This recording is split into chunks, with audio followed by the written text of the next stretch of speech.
Hey guys, this is Josh Peak. Welcome to the Josh Peak Show. I'm your host, Josh Peak, and I interview entrepreneurs and sometimes politicians, even wrestling folks who have an entrepreneurial endeavor. And on this episode, I get to interview somebody very special.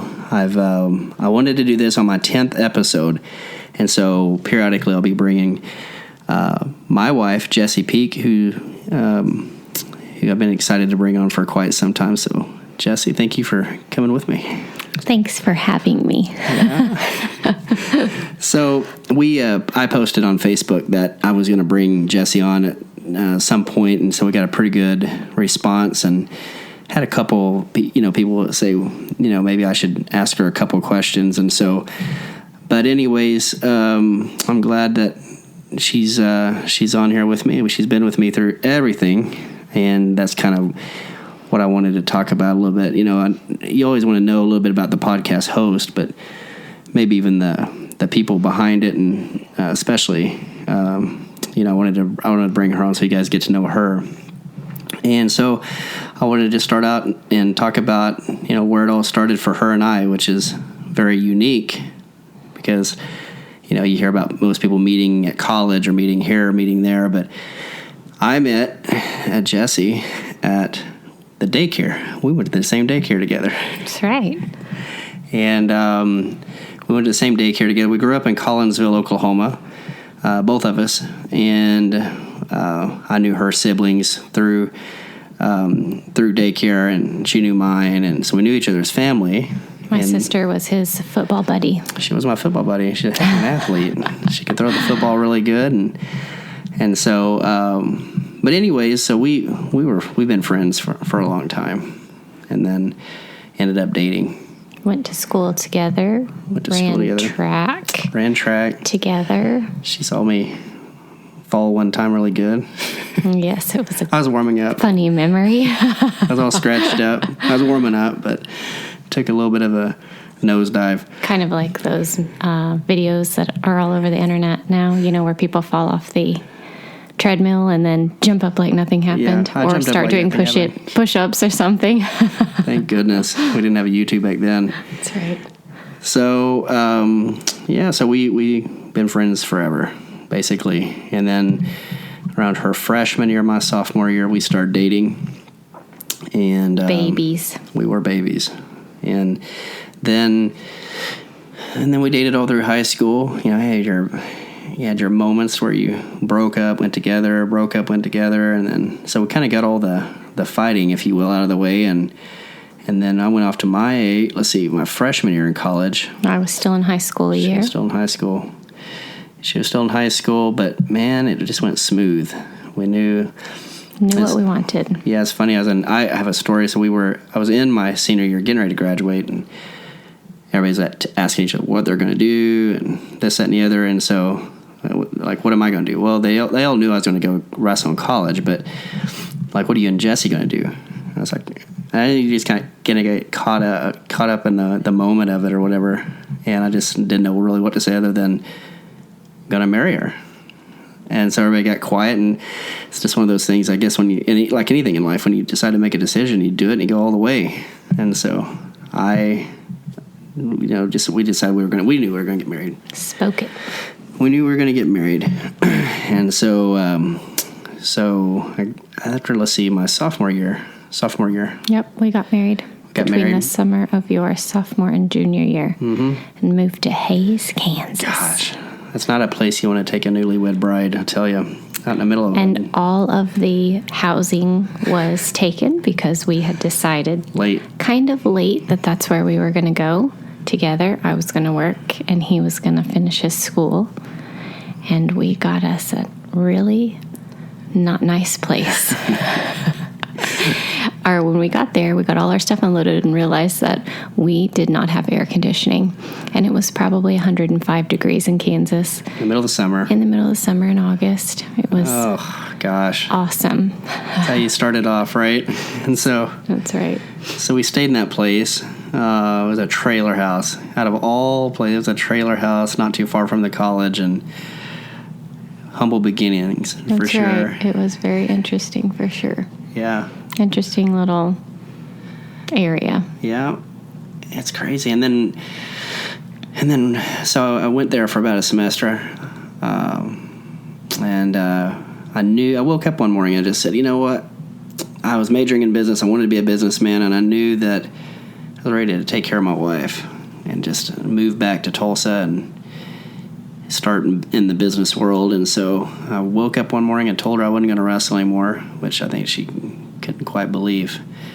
But I said, look, I'm ready to start a life. And so I went and told the coach, this guy was a great guy. He had a lot of respect. He's a hard, tough wrestling coach, but I think he had a lot of respect for Jesse and I because we were married. And I just told him, I said, look, I told him that I wanted a red shirt, which I knew he wasn't going to let me do. He wanted me to start. And so knowing that, that was kind of the door opener. And I said, look, then I'm probably going home at semester. And he said, I just never saw that coming, man. I mean, you're doing really good. So we did. We decided to come home to Tulsa. And I went to college here in Tulsa, and we got a job with an advertising agency, and those are some good years. We had some good times. We were real young and trying out restaurants and dreaming big and all that. So I started my hair styling business career. Yeah. Still doing it today, 20 years later. You want to learn how to build a solid business. Consistency.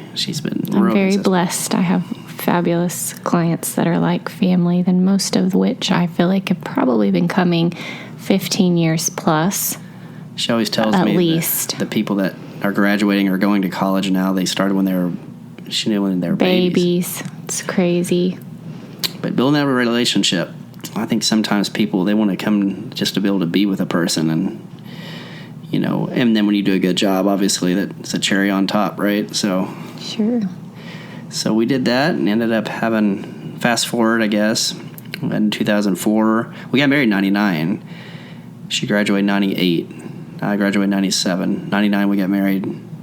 2000 the stock market was going down, the economy was going bad, and I was a newly graduated guy in marketing and met some really good people that got me a job, and then I obviously started my own business later after that. But then 2004 we had Rhett. 2006 we had the twins, which was quite a shock. Yeah, we didn't think we were going to have twins. And we didn't find out until we were 5 months pregnant that we were having twins. Yeah. So it was we had a fun time with that, because we would call all of our family after I got home from the appointment, because Rhett was obviously a year old, and or a year and a half probably by the time we actually found out.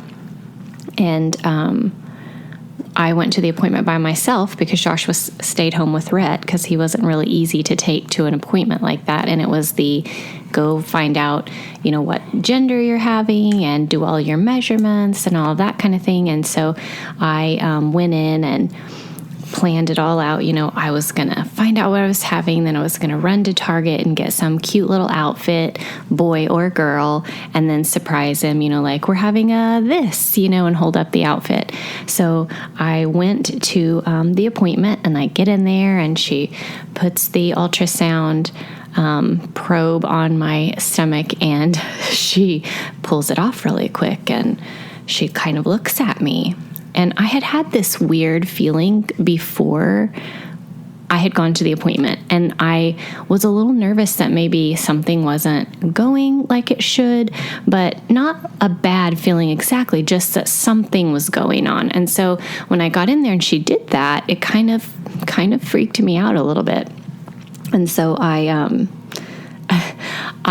she looks through her paperwork and asks me, when was the last time you were here? And I said, well, I was here a month ago, but, the only other ultrasound I had was at 3 months. And she said, okay. And so she looks back at her paperwork, and she puts the ultrasound machine back on my stomach, and you could clearly see 2 babies on the screen. And I just laughed. And she kind of looked at me, and I thought, thank God. That's all it is. There's 2 babies. Everything's fine. And so, and I could, tell that there was a boy, and then she told me that the other one was a girl. And so I was pretty shocked, but almost relieved in that feeling that I was having was, oh, you're having twins, not that something wasn't going right. And so I kind of, drove to Target after that appointment a little bit in a daze. Everyone probably thought I was an idiot because I would randomly laugh just because I think I was in shock. So I got the 2 little outfits and brought it home, and Josh says, well, what are we having? And so I hold up the 2 little outfits, and that day in Target, they didn't have anything really that appealed to me, I guess, in a pink. So I ended up with this little white outfit that had pink buttons and then a blue outfit. So when I held them up, I think all he saw was blue and white. And the fact that I'm holding up 2 different things totally threw him for a loop. So I hold the things up and he looks at me like, which is it? Confused. Exactly. And I said, it's one of each. And then I started crying because I was like, had no real reaction until I got home with him. And luckily during this whole time, Rhett had been taking a nap. So we got to have this moment together, without him, just being, needing something. We could kind of have that moment together. And I cried, not because I was sad, but just because I was overwhelmed. Like, holy cow, what are we going to do? Our baby's not going to be 2, and we're going to have a set of twins come home. So it was interesting and crazy and fun, but we had fun because we would call our family, who all knew we had that appointment that day. And we would say, because everyone said, oh, we're so hoping you get a girl because you have a boy. So it'll be so great. You'd have one of each. And so we would call everyone and we'd say, we're having a girl. And they're like, oh my gosh, we're so excited for you. And then I would say, and a boy. Yeah. And they'd go, what? What did you say? So that was so much fun. So we called, around all the rest of the afternoon and had a good time with that. And the rest is history, I suppose. That's crazy. Yeah, 18 months apart. Yeah, well, 20 months, right? 20 months? Yes, 20 months, because Rhett was... They're in diapers all the time. Everybody's in diapers. Everybody still had a beanie. There's so many stories to tell. We could do a podcast on each of the stories, basically. Right. I'll never forget, they were all sick one time, and everybody's throwing up, and we just put towels all over the floor, because it was just... it was a mess. It was a mess. It was a mess. But that's why I wanted to bring Jessie on here, though, so you guys get to know her. Most people do know Jessie, obviously, from my social media, but around Tulsa here that we live in. And we lived here in Tulsa. We lived in Collinsville. That's where we were raised, but we've lived here in Tulsa since 2004. 15 years. So it's home. And, I wanted to bring her on so everybody could hear her. And it's funny because people would say, you bring her on, she's going to have her own show. It's just a matter of time. Which one of these days maybe she will. She started a blog. She had a good site. But raising kids and everything takes a lot of her time and yours. And mine, yeah. Well, that was one of the questions. And then we'll get ready to go here in a minute. She's getting ready to cook some dinner.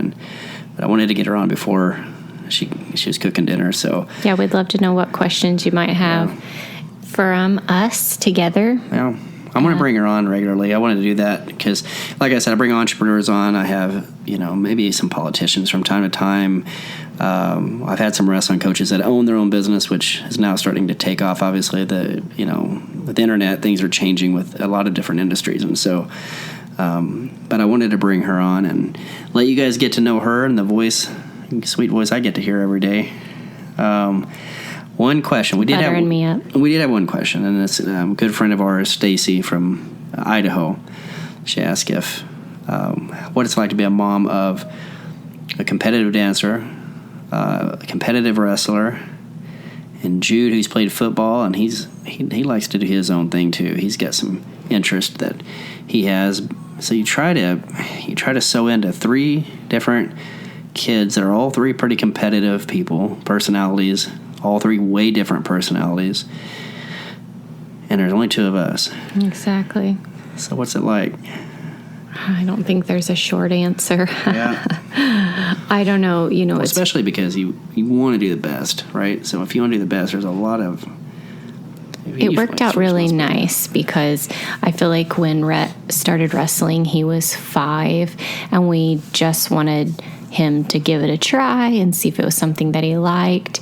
And he kind of really fell in love with it. Honestly, his first year was pretty rough, but because he had no idea what he was doing. But it kind of worked out there. Blair didn't start dancing until she was 8, and so really Rhett was able to get a nice foundation laid for wrestling before then we kind of had to start going, okay, Dad, you go take the boys to wrestling practice and I'll drop Blair off at dance, and then we'll reconvene for dinner. And so, a lot of times it is divide and conquer, but you want everybody to get to experience the things that they like to do.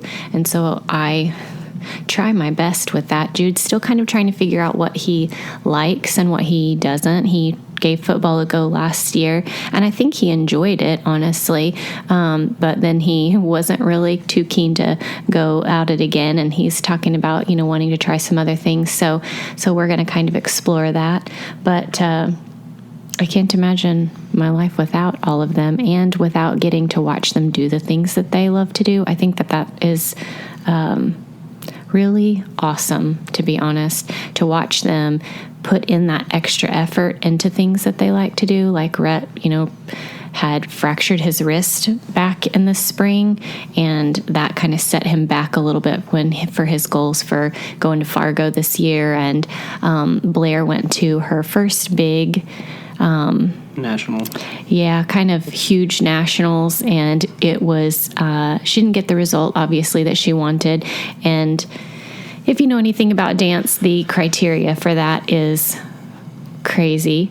But and maybe someday we'll go into that a little bit more. But she learned a ton and got to experience so many things this summer that I think will really do her some good this season.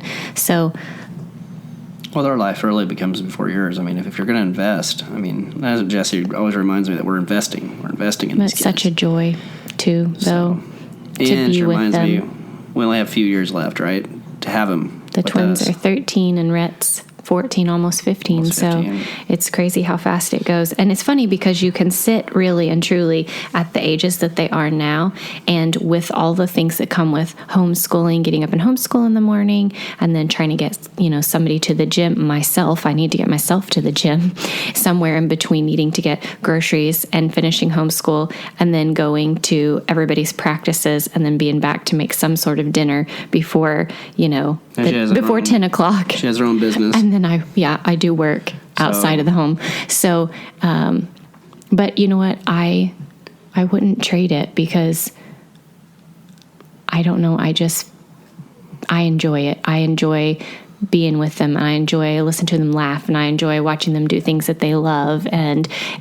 letting them experience different things and seeing it through their eyes is super cool. I love it. It's awesome.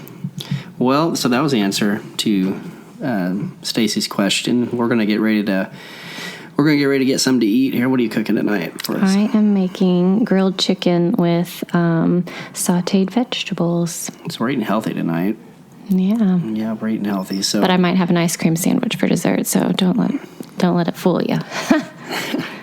Well, we appreciate you guys listening to this podcast. I'll be bringing her on regularly. I have a formula I'm wanting to do with this. I thought about it. I'm going to bring her on my 10th episode, and then I'm going to bring her on another episode I have in my mind. So anyways, again, I appreciate you listening to this podcast episode, and Jesse, thank you for coming with me. Thank you for having me. All right. Thank you guys. You have a good night.